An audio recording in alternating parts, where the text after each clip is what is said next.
1절에서 21절, 20절까지인데 약간 길지만 그래도 한번 교독으로 한번 읽어보도록 하겠습니다. 제가 먼저 읽겠습니다. 그때에 가이사 아구스토가 영을 내려 천하로 다 호적하러 하였으니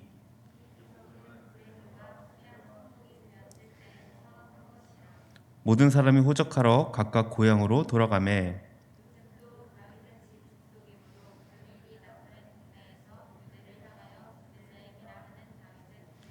그 약혼한 마리아와 함께 호적하러 올라가니 마리아가 이미 잉태하였더라.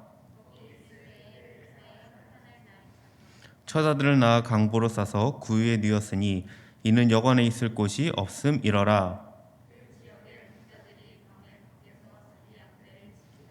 주의 사자가 곁에 서고 주의 영광이 그들을 두루 비추매 크게 무서워하는지라.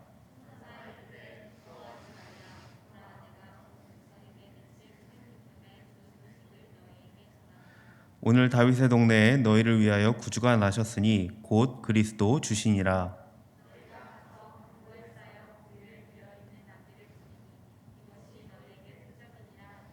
후련히 수많은 천군이 그 천사들과 함께 하나님을 찬송하여 이르되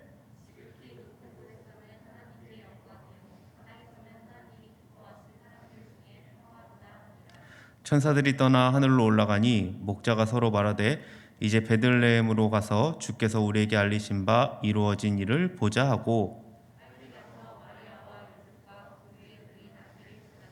보고 천사가 자기들에게 이 아기에 대하여 말한 것을 전하니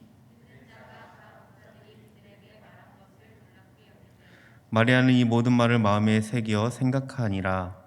목자들은 자기들에게 이르던 바와 같이 듣고 본 그 모든 것으로 인하여 하나님께 영광을 돌리고 찬송하며 돌아가니라. 아멘. 네, 오늘 같이 함께 말씀을 나눌 텐데, 네, 아까도 얘기했듯이 이제 성탄절이 얼마 남지 않은 것 같습니다. 성탄절을 맞이하여 약속들은 다 잡으셨는지 모르겠네요. 혹시 24일, 25일에 약속이 없으신 분들이 있으십니까? 있나요? 약속이 거의 다 있는 것 같기는 한데 표정을 보아니 없으신 분들도 있는 것 같네요. 없으신 분들은 저에게 오면 문상 한 장이라도 제가 챙겨드리도록 하겠습니다. 제가 갖고 있는 건 그거밖에 없어서. 네, 아무튼 가족이나 연인들끼리 또 식사를 하거나 또 시간을 내서 여행 가는 분들도 있는 것 같기도 합니다. 그래도 1년 중에 뭔가 설레는 날을 꼽으라고 하면은 그래도 성탄절인 것 같기도 해요.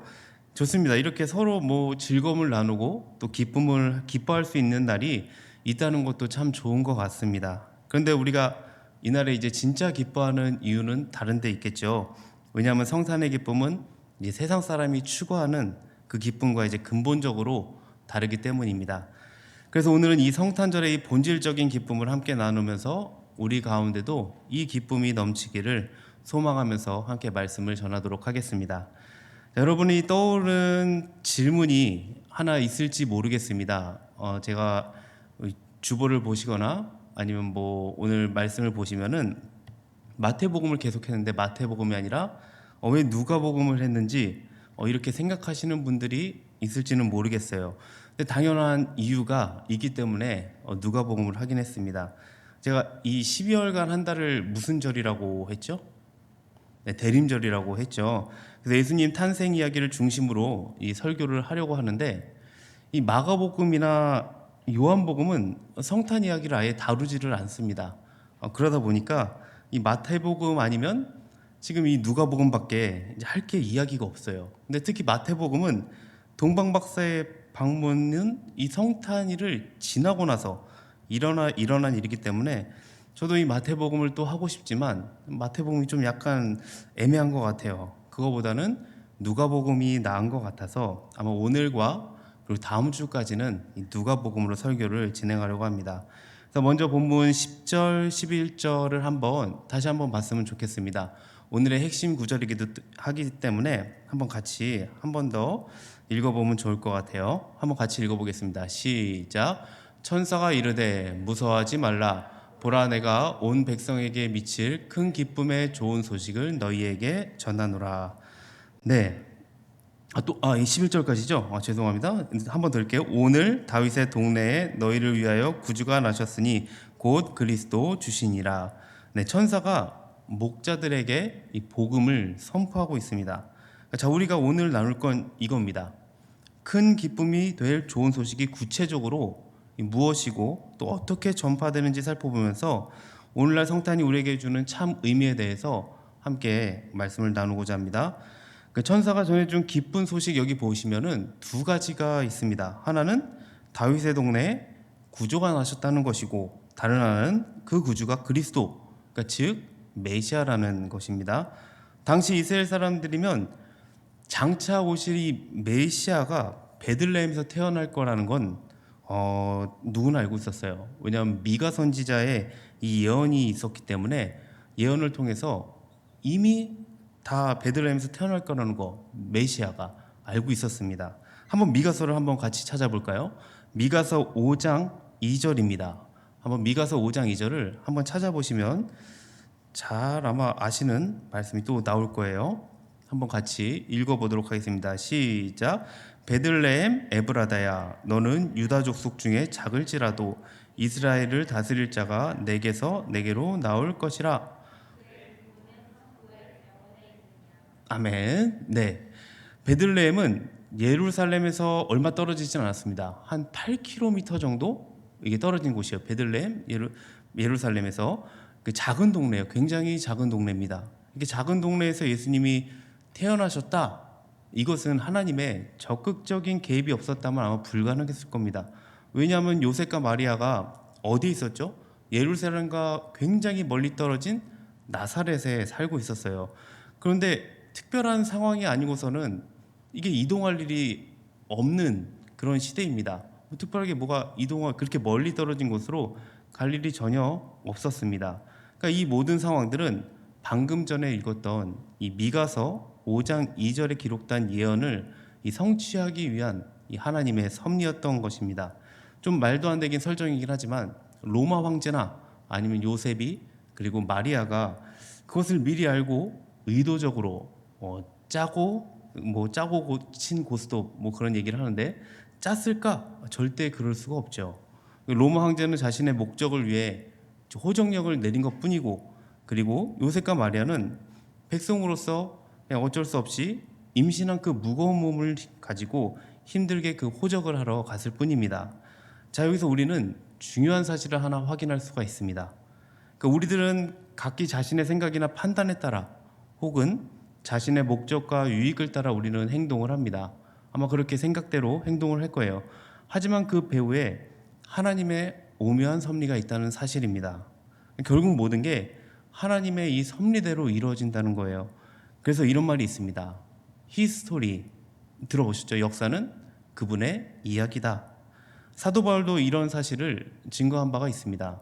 그래서 우리가 함께 로마서 11장 36절을 보면 사도 바울도 이런 얘기를 합니다.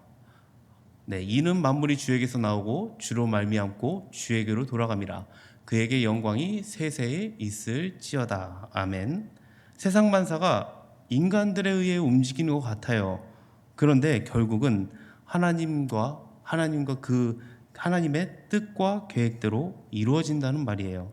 이렇게 요셉과 마리아가 베들레헴에 갔고 그곳에서 해산을 하게 됩니다. 제가 저번 주에 이런 얘기를 한 적이 있습니다. 왕이 이제 평민인 시골 여자를 한 번에 보고 사랑에 빠진 이야기를 제가 해줬죠. 기억이 나시는지 모르겠어요. 너무나 사랑해서 이 왕의 지위에서 잠시 내려와서 그 평범한 시민으로서 그 여자의 사랑을 얻으려고 한 이야기. 네, 그러니까 이거는 바로 이제 영광의 하나님이 인간의 몸을 입고 이 땅에 오신 사건을 이제 비유한 이야기로 제가 이야기를 소개한 적이 있습니다. 근데 오늘은 왕자와 거지 이야기입니다. 왕자와 거지 이야기는 여러분들이 다 잘 아는 이야기라서 제가 내용을 생략하도록 하겠습니다. 그러니까 예수님이 천국의 왕자이신 거예요. 그러니까 이 세상에 거지의 모습으로 온 것이 본문을 통해서 잘 설명이 되고 있습니다. 그래서 첫 번째로 같이 살펴볼 것은 하나님의 아들이지만 낮고 천한 인간으로 오신 예수님을 우리가 함께 나누고자 합니다. 예수님이 태어나실 그때를 한번 여러분이 상상해 봤으면 좋겠어요. 저 어렸을 때는 항상 성탄 이 전야제라고 할까요? 24일 날 성탄 전야제가 있었습니다. 그러면은 그때 연극을 저는 항상 거의 했던 것 같아요. 여기도 성탄 전야제 때 연극을 많이 했었나요?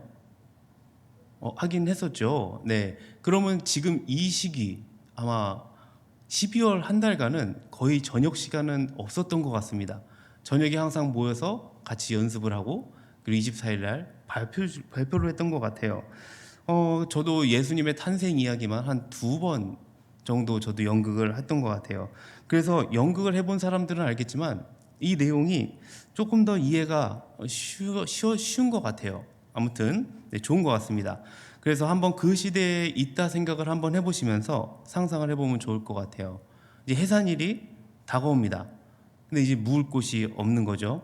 그래서 구석진 시골이에요. 굉장히 시골을 한번 생각해 보세요. 근데 여관이 당연히 많이 없었을 겁니다. 시골인데 많을 리가 없겠죠.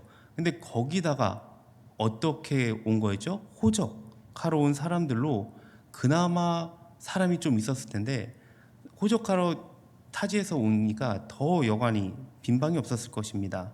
그래서 마리아가 하는 수 없이 이제 짐승에서 있는 마구간으로 밀려나서 그곳에 어쩔 수 없이 예수님의 탄생을 하게 됩니다. 자, 이러한 탄생 어떤 걸 보여줄까요? 예수님이 이 땅에서 어떤 삶을 살게 되는지 미리 보여주고 있는 거예요. 그러니까 흔히 예수님의 탄생을 그린 성화들을 보면은 굉장히 목가적이고 낭만적으로 그려져 있습니다. 하지만 현실은 매우 달랐을 거예요.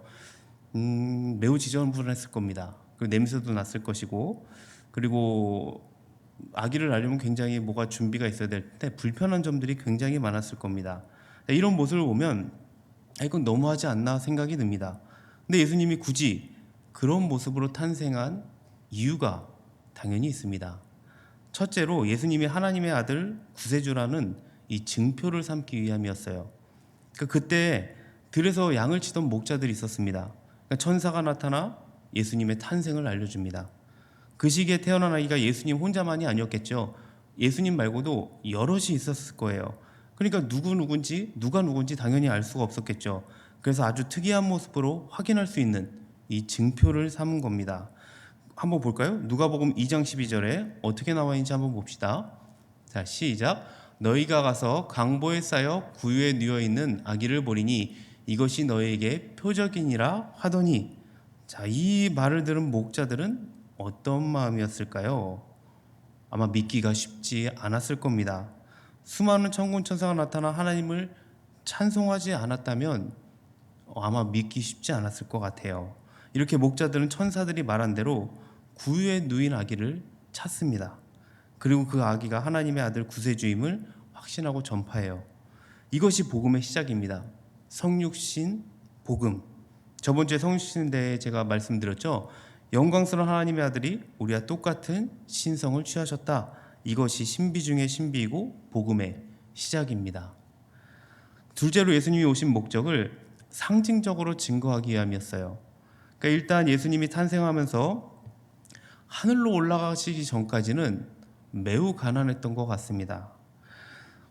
태어나서 처음 성전에 올라갈 때도 아주 가난한 모습을 보여주는데 누가복음에 예수님의 그나마 이 어렸을 때의 모습이 많이 나타나고 있어서 알 수 있습니다. 누가복음 2장 24절을 보면 이런 기록이 되어 있습니다. 자, 한번 볼게요. 또 주의 율법에 말씀하신 대로 산비둘기 한 쌍이나 혹은 어린 집비둘기 둘로 제사하려 함이더라. 이스라엘 백성들이 제물을 드릴 때 빈부의 차이에 따라 짐승의 종류가 다르게 드렸어요.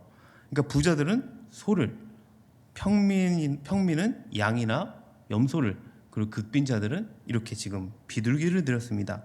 그러니까 예수님의 가정이 비둘기로 제사를 드린 것을 보면 예수님의 가정은 극빈자였음을 알 수 있었죠.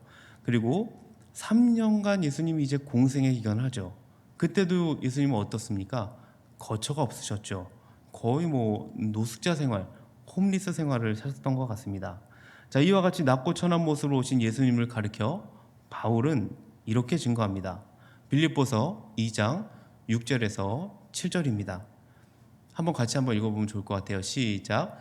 그는 근본 하나님의 본체시나 하나님과 동등됨을 취할 것으로 여기지 아니하시고 오히려 자기를 비어 종의 형체를 가지사 사람들과 같이 되셨고. 자, 여기서 본체라는 말은 본질을 의미합니다. 예수님은 본질상 하나님입니다. 성부, 성자, 성령 삼위일체의 하나님 가운데 아들 하나님이신 예수님은 당연히 하나님으로서의 영광을 갖고 계십니다. 그러나 그 영광을 포기하고 스스로 비움으로써 종의 형체, 그러니까 즉 사람의 모습을 가지신 거예요. 그렇다고 신성을 상실하셨느냐? 그렇지가 않죠. 다만 하나님으로서의 영광을 가진 채 사람의 누추한 이 외형을 덧입으셨다는 겁니다. 마치 왕자가 거지가 된 것 같이 말이죠. 거지 옷을 입고 거지들과 함께 거지처럼 살지만 왕자의 신분을 상실한 것은 아닙니다. 자, 그러면 예수님은 왜 거지처럼 되었을까요? 왜 십자가에 피 흘려 죽으셨어야만 했을까요? 아마 여러분은 잘 알고 있을 겁니다. 그래도 바울이 증거한 것을 같이 한번 살펴보면 좋을 것 같아요. 바울이 고린도 후서 5장 21절에 이러한 증거를 합니다.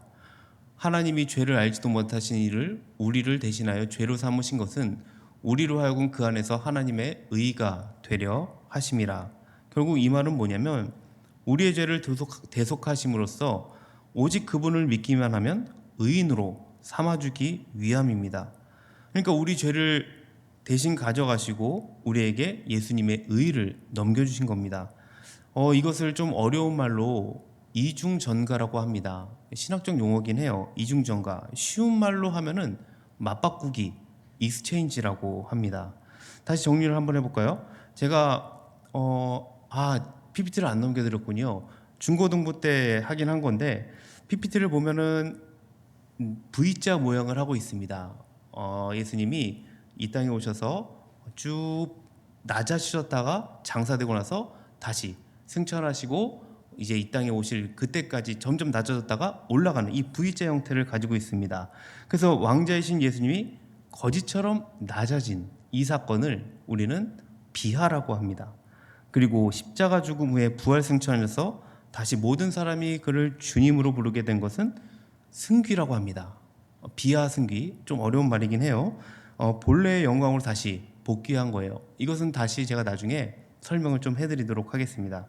자, 이처럼 예수님이 낮아지셨다, 높아지는 삶을 사신 이유는 우리 인간을 구원하기 위해서입니다. 이 대속의 은혜를 여러분이 믿음으로 받으시기 바랍니다.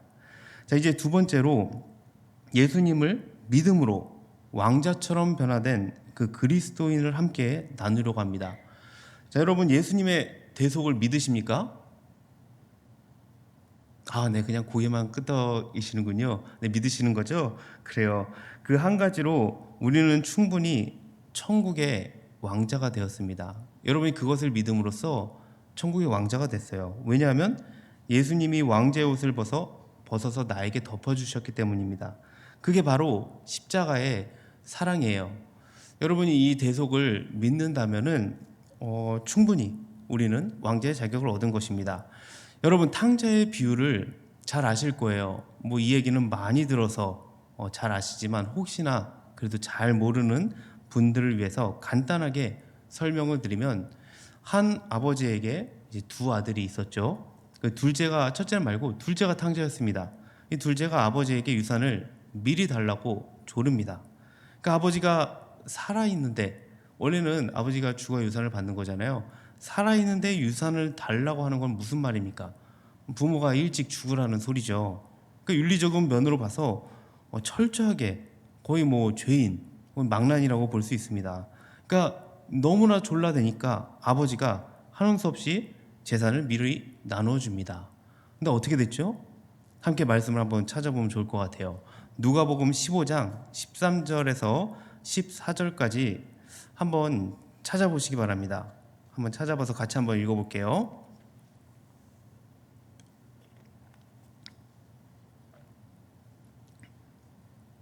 자, 그럼 한번 읽어볼까요?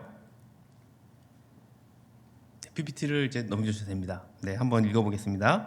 시작. 그 후 며칠이 안 되어 둘째 아들이 재물을 다 모아가지고 먼 나라에 가 거기서 허랑방탕하여 그 재산을 낭비하더니 다 없앤 후 그 나라에 크게 흉년이 들어 그가 비로소 궁핍한지라.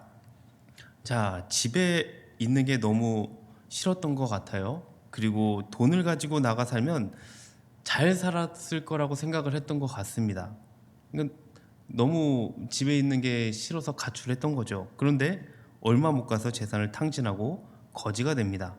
여러분, 탕자는 물질만 이렇게 탕진을 했지만 여기서 말하고 있는 건 이 물질적인 것보다 영적인 것이 더 중요합니다.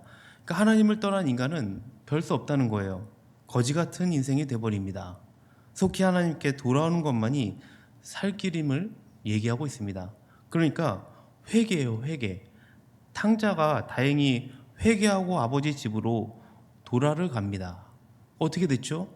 누가복음 15장 20절에 밑에 이렇게 얘기하고 있습니다. 이에 일어나서 아버지께로 돌아가니라. 아직도 거리가 먼데 아버지가 그를 보고 치근히 여겨 달려가 목을 안고 입을 맞추니, 아버지는 매일 밖에 나와서 기다리고 있습니다. 그러던 어느 날 저 멀리 저 아들인가 뭐 보이지도 않을 것 같은데 어떻게 대번에 둘째 아들임을 알아봅니다. 얼마나 기뻤는지 달려가서 포옹하고 입을 맞춰요. 그리고 돌아온 탕자에게 무엇을 하냐? 제일 좋은 옷을 입힙니다. 이것으로 아들의 신분이 회복이 됩니다. 손에 가락지를 끼워줍니다.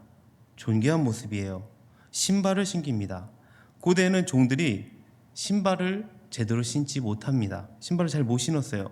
신발을 신었다는 것은 이제 종이 아니라 자유인이 되었다는 겁니다.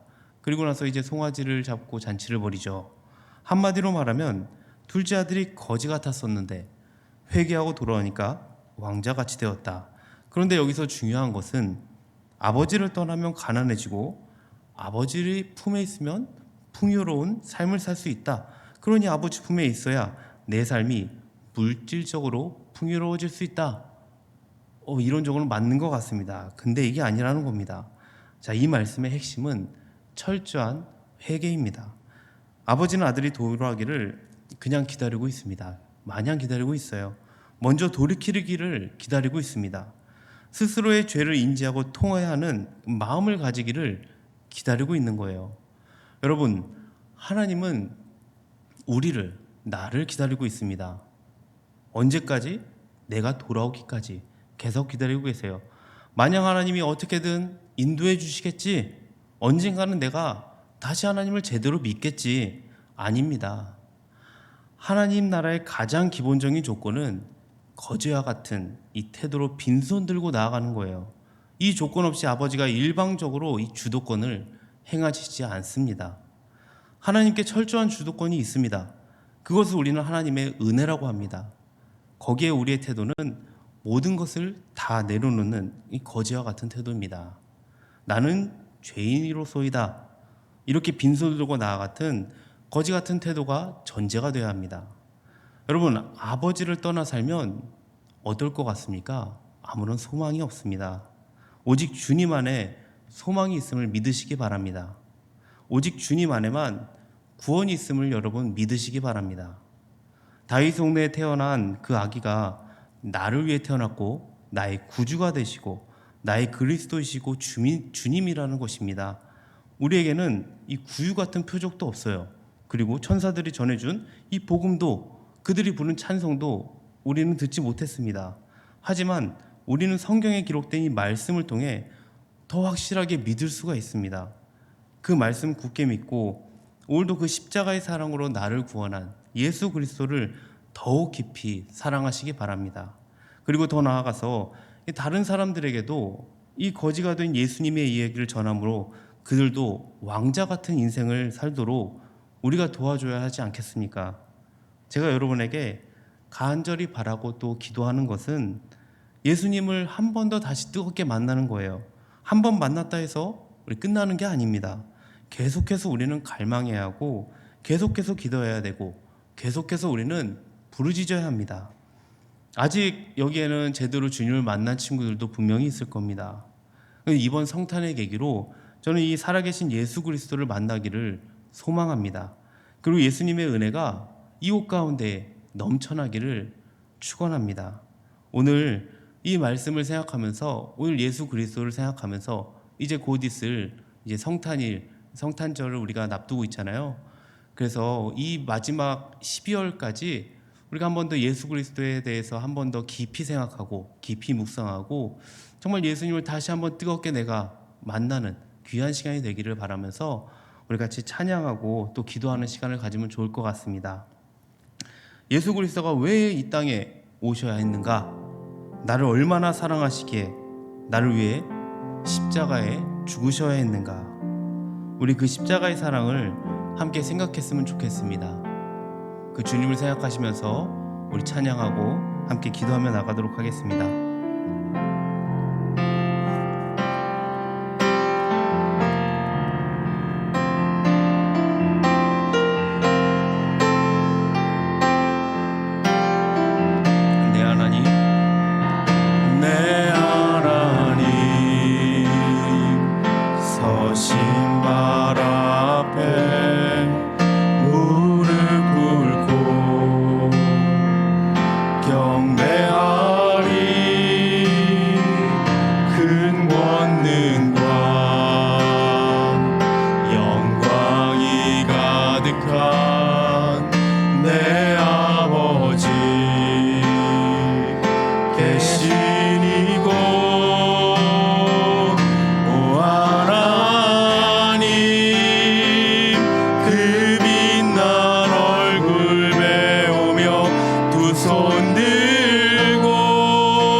다시 한번 찬양하겠습니다. 내 하나님 서신 발 앞에, 내 하나님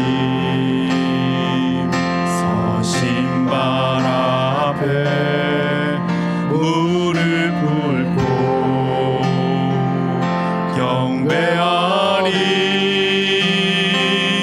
큰 권능과 영광이 가득한 내 아버지 계시니고, 하나님의 그 크신 사랑이, 하나님의 그 크신 우리 죄를 사하셨습니다. 우리 죄를 사하셨네. 어린 양의 보혈의 은혜로, 어린 양의 보혈의 은혜로 나담대히 나아가리. 아멘. 오 하나님, 오 하나님 그 빛난 얼굴 배우며 두 손 들고 나아가리. 찬송과 존귀와 영광과 능력을 그 하늘 보좌 위에 주님께, 오 하나님, 오 하나님 그 빛난 얼굴 배우며 두 손 들고 나아가리. 찬송과 존귀와 영광과 능력을 그 하늘 보좌 위. 우리 한 번 더 간절한 마음으로 주님을 찾습니다. 오 하나님, 오 하나 그 빛난 얼굴 배우며 그 빛난 얼굴 배우며 두 손 들고 나가리. 찬송과 존귀와 영광과 능력을 그 하늘 보좌, 그 하늘 보좌 위에 주니. 오 하나님, 오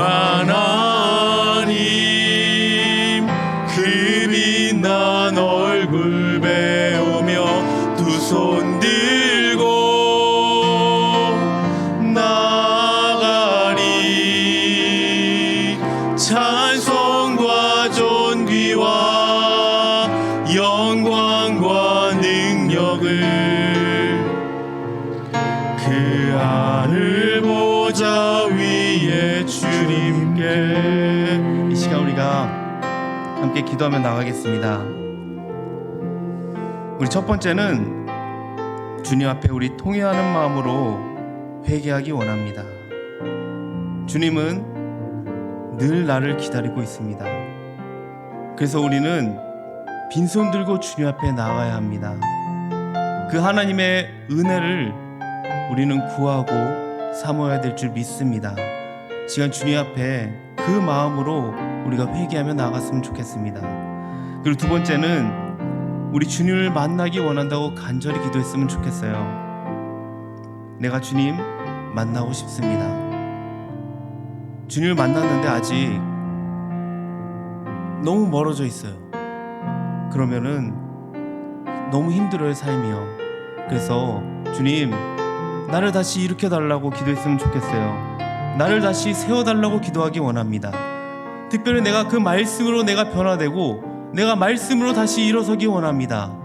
주님, 나에게 말씀하여 주시고 나를 만나달라고 이렇게 우리가 기도했으면 좋겠습니다.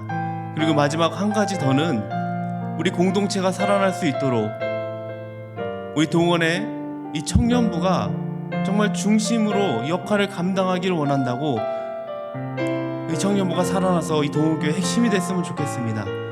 그래서 동원교회의 변화를 일으키는 주인공이 되달라고 우리 이렇게 동원교회 청년부를 위해서 같이 우리가 함께 기도했으면 좋겠습니다. 우리 같이 세 가지의 기도 제목을 갖고 우리 함께 주여 한번 부르짖고 우리 기도하도록 하겠습니다. 주여, 하나님 아버지 감사합니다. 오늘도 주님 앞에 내가 나가기를 원합니다. 주님 앞에 동의하는 마음으로 내가 회개하며 나가기 원합니다. 주님은 나를 늘 어디서나 기다리고 계십니다. 나를 끝까지 주님 붙잡고 계심을 알고 있습니다. 주님 하나님 아버지, 우리가 주님 앞에 회개하며 나아가오니 주님 하나님 아버지, 나를 붙잡아 주시고 다시 나를 세워주시옵소서. 주님의 은혜가 필요합니다.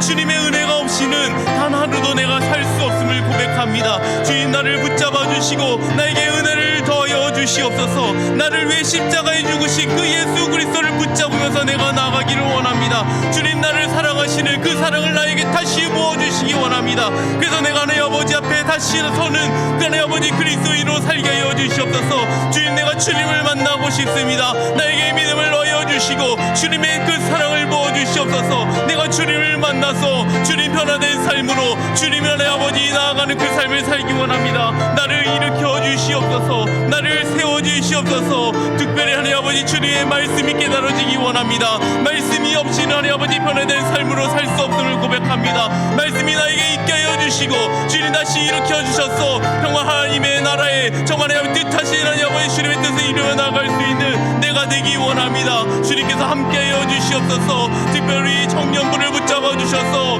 정말 이동원의 청년부가 정말 이 세상을 바꿀 수 있는, 이 나라를 바꿀 수 있는 정말 아버지 청년부가 되기 원합니다. 이 지역을 바꾸고 정말 아버지 나부터 변화된 삶으로서 더욱더 아버지 청년부가 바로 설 수 있도록 한 명 한 명 붙잡아 주시고 영적인 부흥을 우리에게 허락하여 주시옵소서. 온전히 주님을 찬양하며 나아갈 수 있는 우리 동원의 청년부가 되기 원합니다. 주님만 바라고 주님만의 아버지 주님 안에서 소망을 품고 더욱더 아버지 이 세상에 그 복음을 전할 수 있는 우리 안에서 끝나는 것이 아니라 이 나라를 아버지 변화시킬 수 있는 복음의 일꾼들이 될 수 있도록 주여 붙잡고 인도하여 주시옵소서. 청년부를 붙잡아 주시고 한 명 한 명 주님께서 성령의 능력으로 붙잡아 주시옵소서. 할렐루야, 늘 주 믿습니다. 주께서 역사하여 주시옵소서.